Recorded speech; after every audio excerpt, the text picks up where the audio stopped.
Approchez, approchez! Et bienvenue au cinéma des curiosités. Je suis Stefou le Fou et aujourd'hui je vous parle du film Mad Foxes. On regarde ça.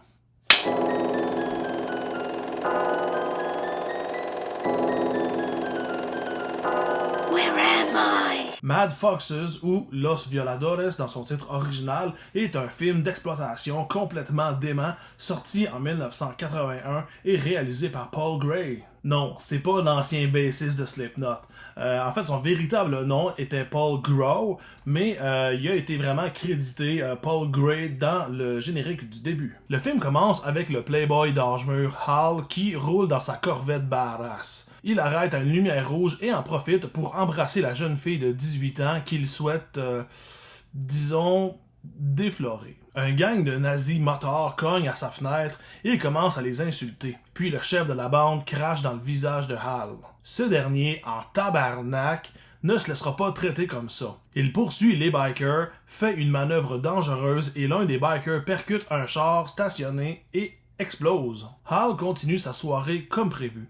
Il va dans un club, faire la fête et se saouler accompagné de la jeune demoiselle. On a aussi droit à un numéro de danse intense parce que, pourquoi pas. Les deux tourtereaux bien bourrés sortent du bar avec la bouteille d'alcool dans les mains. C'était une autre époque.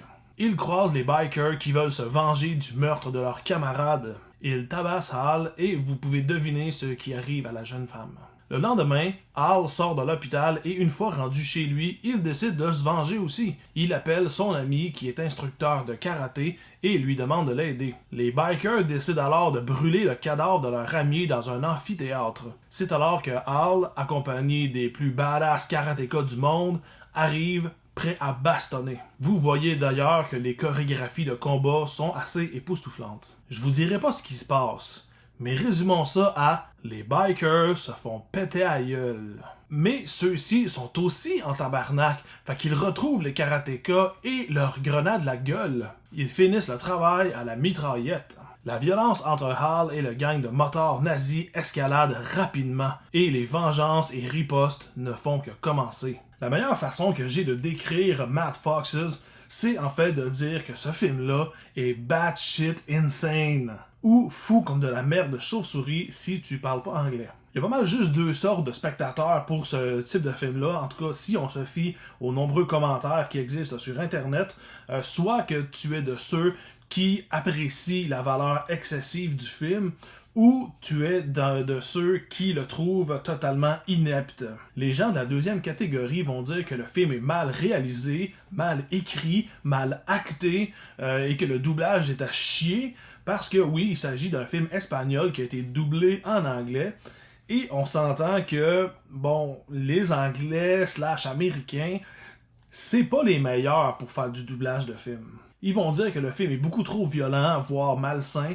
Ils vont dire également que entre les passes d'action intenses et d'over-the-topness, c'est ennuyant et que dans le fond il y a trop de scènes érotiques cheap des années 70.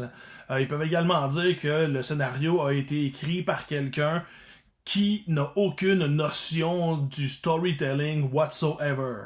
Mais si vous êtes comme moi, tout ce que je viens de dire vous a mis un asti de gros sourire d'en face. Il faut absolument apprécier les films d'exploitation cheap, faits avec zéro budget, qui existent pour la seule et unique raison de déranger. Mais moi, j'ajouterais également pour divertir. Mad Foxes, c'est du gros fun aléatoire. Pourquoi aléatoire? Parce que le scénario n'a aucun sens. Les événements s'enchaînent sans qu'il y ait vraiment de super gros liens entre eux autres. Je vous donne un exemple. Après une scène d'action où les motards ont essayé de le fusiller et une poursuite de char cool avec quand même une ou deux cascades savoureuses, Hal réussit à les semer et continue de rouler sur la grande route. Il s'arrête pour prendre une autostoppeuse qu'il ne connaît pas. Elle embarque dans sa voiture et lui, il décide de l'amener dans la maison de campagne de ses parents pour rencontrer son père et sa mère puis souper avec eux autres. What?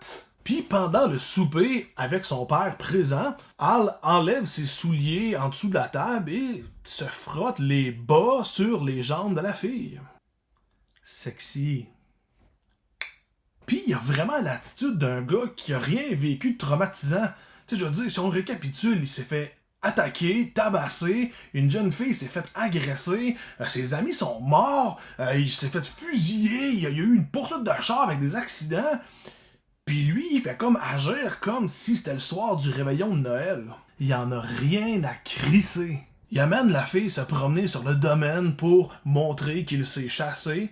Il lui dit qu'il va lui montrer comment tirer un gros oiseau. Il se place, puis il tire sur un avion. Le film en a rien à crisser. Il va mettre n'importe quoi dans ta face, pourvu que ça remplit le 1h20 que le film dure. Ça fait du sens? Ça fait aucun sens? On s'en calisse. Un truc qui est fun avec le film, c'est qu'il perd pas de temps. Il utilise bien justement son 1h20 de durée. Il te met dans l'action directement au départ pour que tu comprennes tout de suite quel genre de film tu es en train de regarder. Il n'y a pas de développement de personnage, pas d'arc dramatique, pas de héros, pas de rédemption, ou rien de vraiment cinématographique en termes de structure comme Hollywood nous a brainwashé à apprécier.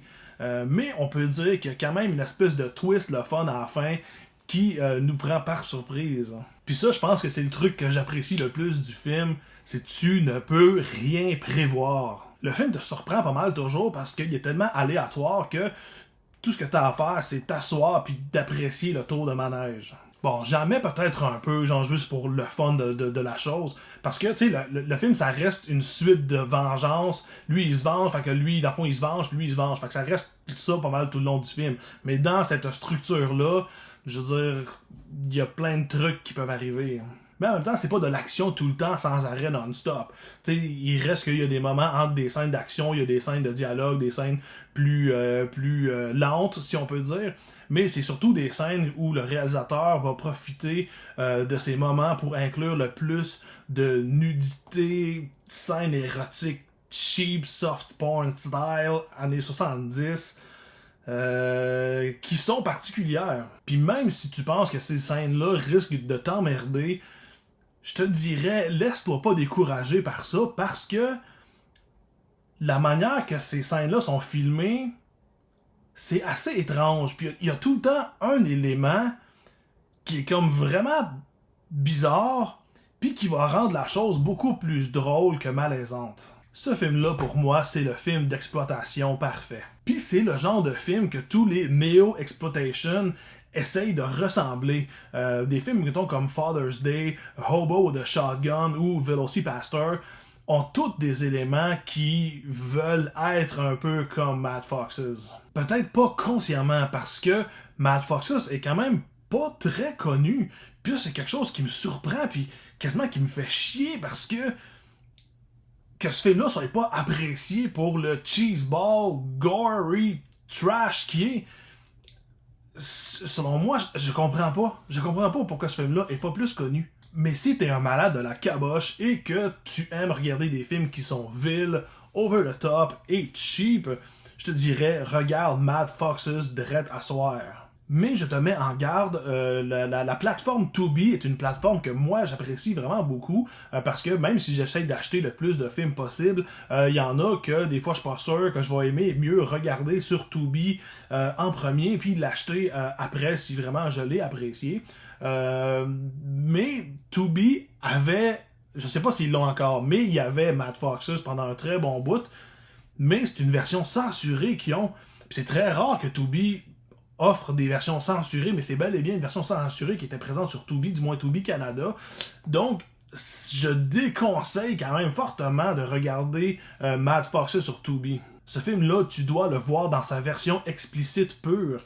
Et c'est pour ça que je déconseille des fois les plateformes dans ce cas-là, et que je conseille vraiment d'acheter le format physique si c'est possible, surtout si tu es collectionneur. Mais le film est quand même pas donné, c'est quand même assez cher pour, du moins au Canada. J'ai regardé rapidement sur eBay et Amazon, puis il se vend à peu près entre 40$ et 100$, tout dépendamment si tu regardes pour le DVD ou le Blu-ray. Donc c'est pas un film qui est nécessairement donné, mais dans le fond ça va être à toi de voir si ça vaut la peine pour toi. Mais je pense sincèrement que si ce que je t'ai dit sur le film jusqu'à présent t'as parlé, je pense que c'est un montant d'argent qui est très bien investi. Dernière chose que je veux dire sur le film, en fait, c'est même pas sur le film, c'est sur le poster. J'adore le poster de ce film-là. Je trouve tellement qu'il est fucking badass. Puis j'aime tellement ce style de poster-là. Je trouve ça fou qu'on fasse plus des posters le fun de même, genre pour les films. À ça, les posters sont tout le temps un peu plates. C'est même un peu pour les titres de films aussi. Je trouve qu'avant, il y avait beaucoup de titres des années 70 qui étaient vraiment cool, comme The Night Evelyn Came Out of the Grave. Le film est pas si bon que ça, mais le titre est vraiment badass. Puis même chose pour, mettons, c'est quoi Mountain of the Cannibal God? Tu sais, c'est comme, tu regarderais-tu Mountain of the Cannibal God ou Insidious? Tu sais, je dis pas qu'Insidious est mauvais, mais il me semble que l'autre titre est vraiment plus cool. En tout cas, moi, c'est une préférence que j'ai. J'adore l'espèce de folie 70s. Puis avec les longs titres, mais avec les posters super cool, super artistiques qu'il y avait. Autant, même dans les années 80, c'est la même chose aussi. Même s'ils ont incorporé beaucoup plus de montage photo, peut-être. Les posters étaient vraiment quelque chose d'incroyable. C'est un peu un truc qui s'est perdu, je trouve, aujourd'hui. Et c'est très dommage. Depuis la semaine passée, je me fais des posters avec l'aide de l'intelligence artificielle où j'inclus mon désagréable faciès burlesque dans ce type de poster-là parce que je trouve ça vraiment super fascinant. Je trouve ça cool. Puis c'est juste pour m'amuser. C'est comme je fais pas ça pour aucune raison autre que d'avoir du fun puis d'avoir des posters le fun qui me serviront absolument à rien. Mais je trouve ça vraiment, vraiment cool. Fait que, non, c'est ça.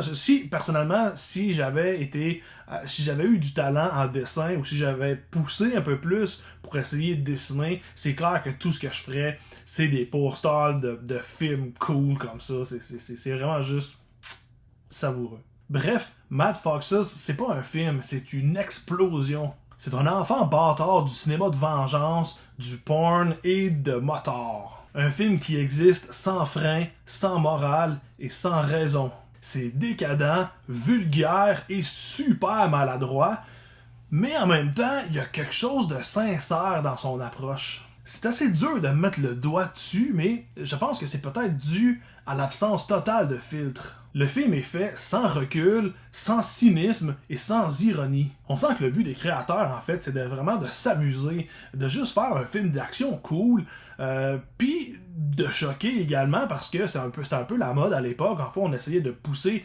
le choquant un petit peu plus loin, toujours un petit peu plus loin. Mais c'est fait dans une espèce de spontanéité d'enfant où c'est pas vraiment réfléchi, c'est juste on met ça puis c'est tout. On cherche pas à être cool, on cherche pas à respecter des espèces de codes du genre, puisque à l'époque, c'était pas encore vraiment existant. C'est pas comme aujourd'hui, puisque surtout quand on fait nos films d'exploitation, qui font référence à ces films-là, il y a certains codes, il y a certains trucs que tu mets, que tu les fais d'une façon pour respecter le genre, alors qu'à l'époque, le seul souci, c'était on fait un film, puis that's it, on s'amuse, puis on a du fun, on respecte pas les codes, on respecte rien, on fait les trucs à notre manière. Puis ça se ressent, je trouve, c'est quelque chose qu'on le feel vraiment beaucoup plus. Puis tu sais, on n'a pas l'espèce aussi de recul ou d'analyse qu'on a aujourd'hui de la violence dans le cinéma. Des personnes comme Tarantino ou d'autres réalisateurs utilisent un peu cette espèce de recul, cette espèce de distance parfois entre l'œuvre et le spectateur ou des trucs comme ça, alors qu'à l'époque, c'est juste, on fait un film cool puis that's it, t'sais.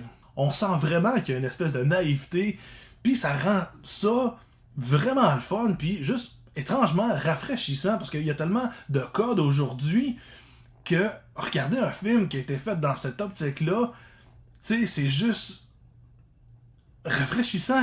Tous les éléments se mélangent sans conscience, sans analyse ni second degré. Dans le fond, Mad Foxes, c'est une espèce d'ovni d'exploitation oublié et grotesque, mais qui est primitif, intense et vraiment fucking cool. Pis toi, t'en penses quoi du film? Punk! Merci d'avoir visité le cinéma des curiosités.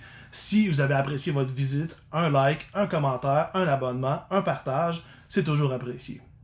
Que l'étrange soit avec vous et avec votre folie. Et à la prochaine!